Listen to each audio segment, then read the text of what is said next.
Now, this whole argument really is ridiculous. Think about what the Republicans have done. They have passed a budget with a total of $60 billion in cuts. $60 billion.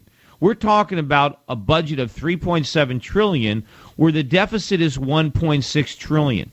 And all the Republicans could muster in the House was $60 billion in cuts. Now, they tried to do $80 billion, but other Republicans said, no, that's way too deep. We can't cut $80 billion. That's impossible. So even the Republicans won't go any higher than $60 billion. Now, the Democrats and the senators say, oh, no, this is too draconian. We can't cut $60 billion. So now you have the full spectrum of debate in Washington. You have the Democrats that want a $1.6 trillion budget deficit. They don't want any cuts in spending. And you got the Republicans that want a budget deficit of $1.54 trillion. So that's the spectrum.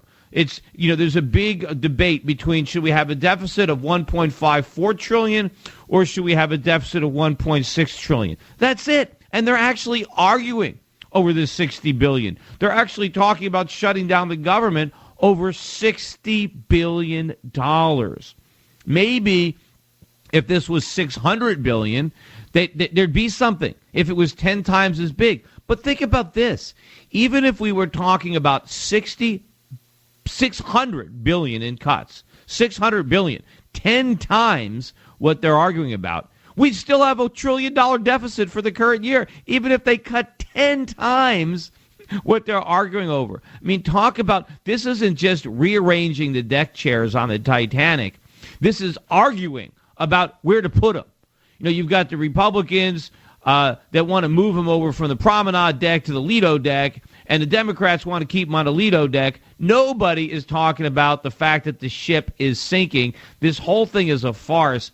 Now, of course, I don't know. They're all talking about who's going to get the blame, if the government shuts down. Because remember when Newt Gingrich tried it briefly back, I guess it was 94 or something, Bill Clinton came out the winner politically, and so now it's political brinkmanship between the Democrats and the Republicans. Who's going to get the edge politically? Who's going to get blamed for the government shutdown? Who's going to get credit for avoiding it or credit for the shutdown? Meanwhile, no one is talking about the fact that the deficit is, in fact, out of control, and these $60 billion in cuts, which is all the Republicans would agree to, and which is too much for the Democrats, are not enough. It's peanuts compared to what we actually have to do. I mean, I also want to